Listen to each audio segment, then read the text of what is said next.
I told Wanda my sermon title, Jesus, John, and the name-calling game. And she said, "Is that in the Bible, or are you just making it up?"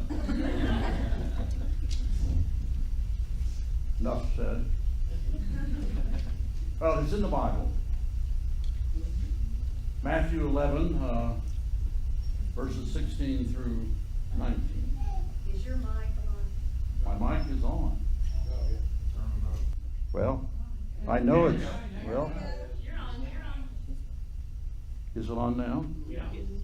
Well, it was on then. Is it, you can now hear me? You can hear me well. That's too bad. Too well. So Jesus is speaking. And he says, "But to what will I compare this generation? It is like children sitting in the marketplaces and calling to one another. We played the flute for you, but you would not dance. We wailed, and you did not mourn. For John came neither eating nor drinking, and they say he has a demon. The Son of Man came eating and drinking, and they say, look, a glutton and a drunkard, a friend of tax collectors and sinners. Yet wisdom is vindicated by her deeds." Amen. I'm almost embarrassed to tell you this. But over 50 years have passed since I have preached on this passage of Scripture, and it is an important passage of Scripture, and yet for 50 years I have not preached from it. And I know that some of the people that heard me preach on it 50 some years ago have died. And they went to heaven. Well, why not? And I think they got St. Peter cornered and said, "Peter, we heard this sermon that Hamilton preached on Matthew 11, and it wasn't good." and so Peter said, "We'll fix that. I'll just hex him." And so for some 50 years he won't think about it, that passage. Well, that's a thought. Well, a strange thought. But what caused me to preach on this text the first time? Well, at the time I was chaplain at Bethany College, Bethany, West Virginia. I was instructor in the Department of Religion of Bethany College, and I was pastor of the historic Bethany Memorial Church. And by the way, Dwayne Cummins, who was a member here and who was chairman of our board, was also a president of Bethany College. So we have a good connection. Well, part of my responsibilities as chaplain of the college was to provide each fall a speaker for Religious Emphasis Week that allowed important speakers to come to the campus and address religious issues. So in 1963, I invited Robert Short, the author of the Gospel According to Peanuts. And there is Charlie Brown and Snoopy. And I found Short to be an engaging, bright young man. And by the way, he financed his PhD program from the proceeds of the book and from the lectures he gave around the country. And I found him a very bright and engaging gentleman. And I especially liked the way he treated Snoopy. Does Snoopy appear? Snoopy will soon appear. There is Snoopy. And there is Snoopy hugging Linus and subsequently hugging Charlie Brown. And Charlie Brown says he loves people, But the image here you may miss. Snoopy is the hound of heaven. He is the Spirit of God for always seeking us because he loves us.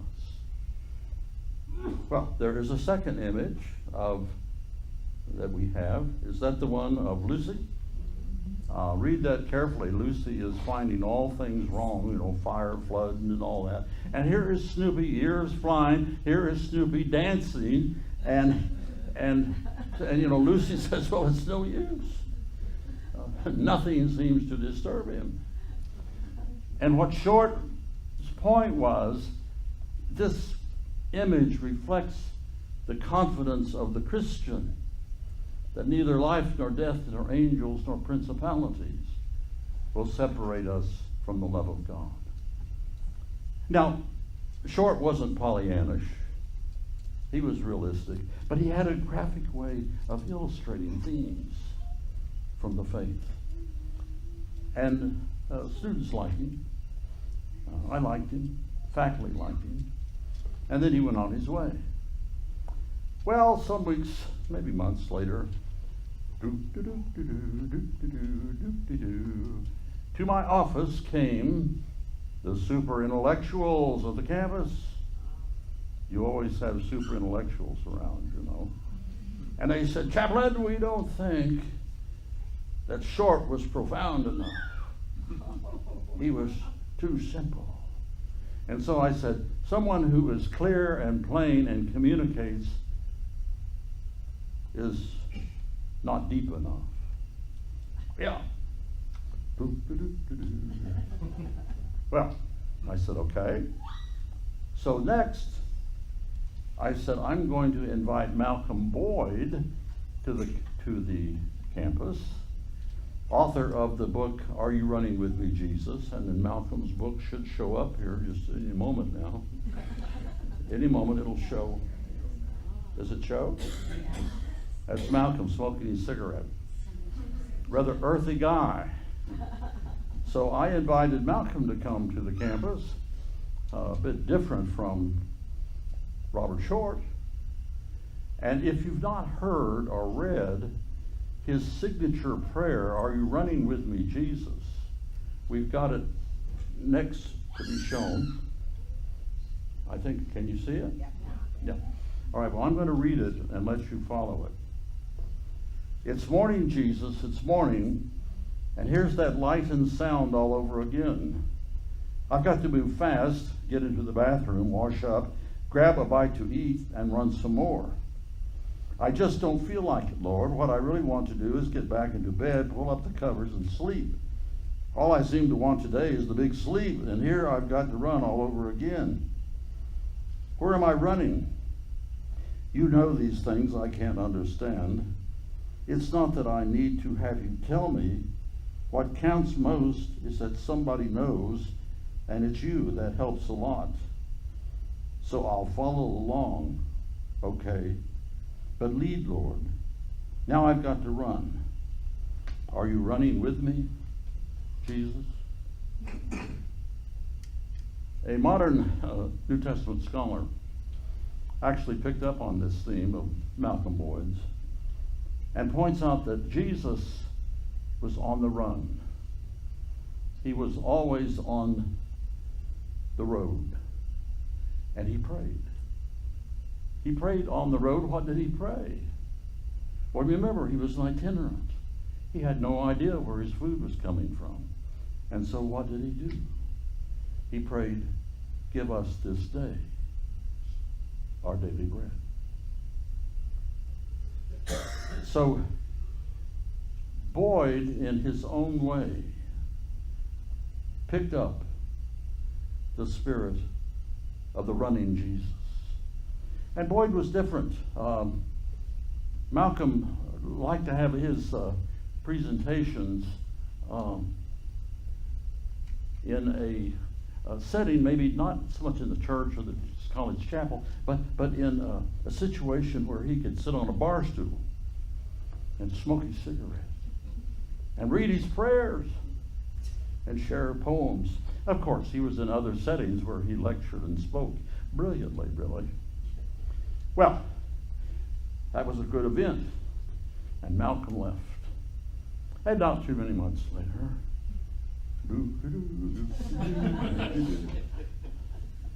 the super pious came to me and said, "Chaplain, we don't think that Boyd was the man to have. He attracted some students that we have questions about." Oh, I see. Well, some months later, and I preached each Sunday to the faculty and to the students and to the town folks.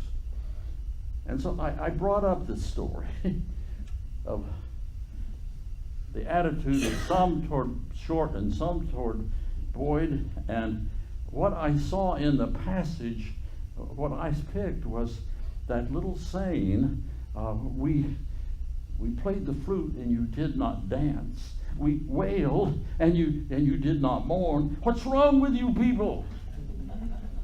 Don't you have any idea of what you want? You fickled. Well, in retrospect, I was wrong. Because I think, in retrospect, it was I, the chaplain, who was mistaken. Not about who I brought, but about this passage. Because was it not I, the chaplain, who was concerned? Because I wanted everyone, what? To love Boyd and to love Short. Because that would make me look better. And so I wanted to be a people pleaser. A people pleaser. That's the whole mission of ministry, is to please, and please. Well, it's not. John and Jesus were not people pleasers. John and Jesus spoke their truth to power, and let the chips fall where they might. So when I look at this passage today, 50 some years later, I see that John and Jesus were not going to try to please people. They were going to speak their truth. And so they did. They spoke their truth. Now, what they tried to do was diffuse the name-calling game. And you remember the book, Games People Play? Well, name-calling is a game, and it's serious. And Jesus and John tried to transcend that. They weren't like the chaplain. So, it's true that John did say that some of the people were like a generation of vipers. They were like snakes. Now, Jesus did say there were some religious leaders who were like whited sepulchres, like whited tombs, not like whited domes, but like whited tombs. And inside were dead men's bones. But those are not, that's not name calling. That's metaphor. That's insight into the human condition. And I shared that thought with Tom. And what did Tom say? You're right. It wasn't name calling. It was sharing insight. You said that, didn't you? Okay. That was what you were supposed to respond with. And so Jesus and John and I were those who saw deeper, more deeply. And in this passage, and this is the word I missed 54 years ago. That's why Peter wouldn't let me preach anymore on it. I missed the word wisdom. Wisdom. By the way, do you all know that we're in the season of wisdom here at First Christian Church? I know you know that, because there are posters that Carolyn McDonald's put out in the hall and in the dining room of the Proverbs with animals and Proverbs, sayings from the Proverbs. And our children are studying Proverbs, and our adults who study are studying Proverbs. And our theme is wisdom from womb to tomb. The womb folks are upstairs and the tomb folks are downstairs. Now, on August the 13th, hear this? I hear something else. I don't know what's going on over here. It's driving me nuts. But on August that was a prelude to this announcement. August the 13th, Abby Jacobson, the rabbi at the Emmanuel Synagogue, is going to be with us. And she's going to greet the children. She's going to greet the adult class, the Rise class. And she's going to be with us to share a meditation on her favorite proverb. And Carla Hinton of the Oklahoman is so interested in this that she says she's going to come and take pictures and do a story. So we are in the season of wisdom. And let's think of wisdom for a moment as a way of diffusing the name-playing game. The name-calling name. Some of you will remember Harry Truman, right? He was a president of the United States of America. Harry Truman was from Kansas City, where I grew up. And Harry Truman's hometown was not far from my home in Kansas City, Missouri. And my mother and father and I would drive out to the summer White House hoping to see the president. We never did. We saw Secret Service, and we saw Bess, his wife, but never saw Give 'em Hell Harry. Well, Harry and Bess had a daughter named Margaret. And Margaret aspired to be an operatic singer. Well, profoundly enough and curiously enough, since her father was president of the United States, a hookup was made possible for her to do a concert nationwide. And so she did that nationwide concert. Well, the reviews came in. And there was one commentator, and I can't remember his name, but he was fairly famous. And he said, in effect, that Margaret ought to quit singing and go back to the kitchen. Well, President Truman responded. He said, I want you to know that no good, sorry SOB doesn't know what he's talking about. And he didn't say SOB. And so, we all went, well, my dad said, well, I think Harry was right. Well, but what about the commentator? What did he do? So he came on his radio show the next evening. And he said, we all know what the president said. And my friends, I'm starting a new organization. It's called the Sons of Brotherhood. And I'm calling all men, he didn't call women in those days, but all men to join in my organization, Sons of Brotherhood, to work for goodwill. I don't know what happened to the Sons of Brotherhood, but I admire the wisdom of that commentator as he sought to diffuse the name calling of the president. Closer to home. I was deep into my legislative career, and I faced a very difficult re-election campaign. Very difficult. And I was invited by a very conservative, right-wing radio station to come and be interviewed by their objective listeners. Well, I knew I was going into the lion's den. So I went, and I took the first call. After I had met the host, and the host had greeted me with a handshake, you know, that handshake, that kind of handshake. He thought I was not too good a person. And so the first call came in. And I will guarantee you they were out there waiting for me.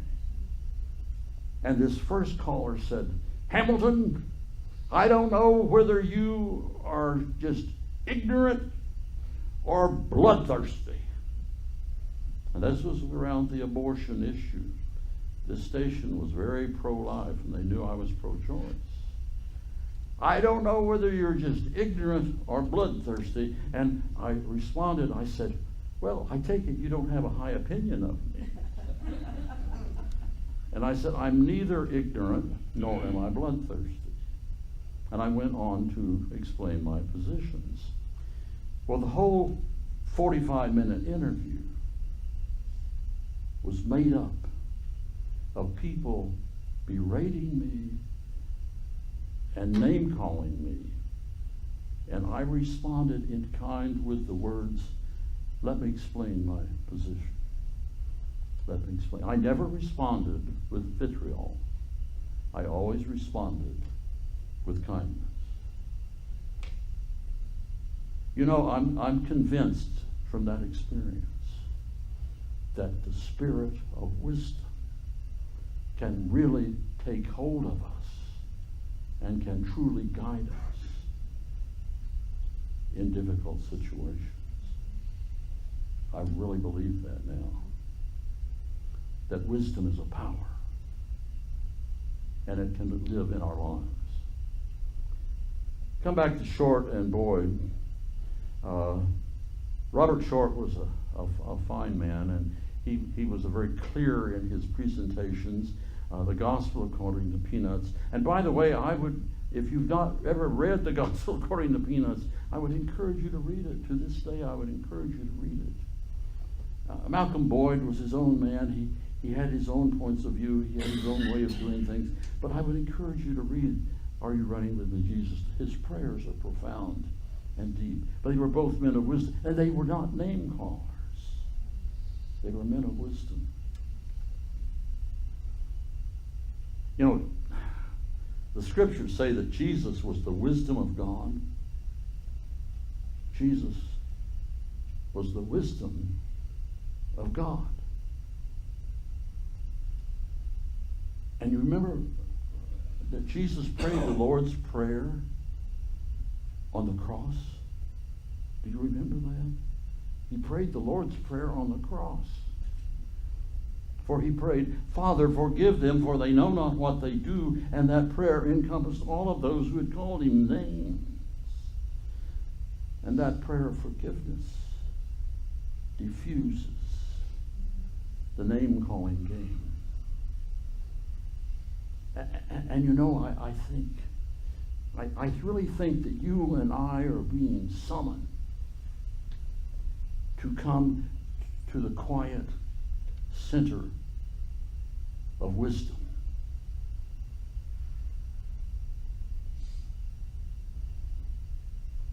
Amen.